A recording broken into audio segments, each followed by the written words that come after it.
আপনার যে দিল্লি পদযাত্রাটা, এটা সম্পূর্ণ একটা ভাওতাবাজি ছিল। আপনি কখনোই এত অল্প সময়ে পৌঁছতে পারেন না। আপনার জায়গায় জায়গায় নাকি রেস্ট করেছিলেন। হোটেলে তো স্টে করতে লাগবে, রাস্তার মধ্যে তো আর কেউ ঘুমায় না। যখন উঠলো মহারাজা কিন্তু প্রথম ইলেকশন যখন উনি তলটা শক্ত করছিলেন, উনি বলেছিলেন ওয়ান লাস্ট ফাইট দিল্লি সে কল আ গয়া, বা ধরুন বলছিল গ্রেটা তিপ্রাল্যান্ড, যেগুলি বর্তমানে আপনাদেরই শরিকি দলরা মিম বানিয়ে বানিয়ে সোশ্যাল মিডিয়ায় ওনাকে হিউমিলেট করছেন বা হাসছেন ব্যাপারটা নিয়ে। এটাকে আপনি কিভাবে জাস্টিফাই করবেন?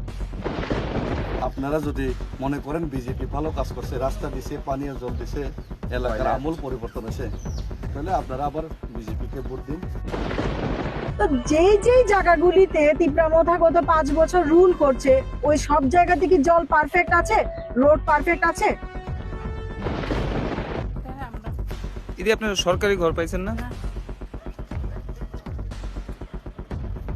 আপনারা রান্না করেন কেমনে? চুলাতে না গ্যাসে? চুলাতে। কেন গ্যাস পাইছেন না? গ্যাস পাইছে না, গ্যাস দিব হয়েছে, নিজেও দিছে না। আমি আশা করবো মহারাজা সেই বিশ্বাসটা ভাঙবেন না। যদি ভাঙে খুব দুঃখ লাগবে মনে সবার।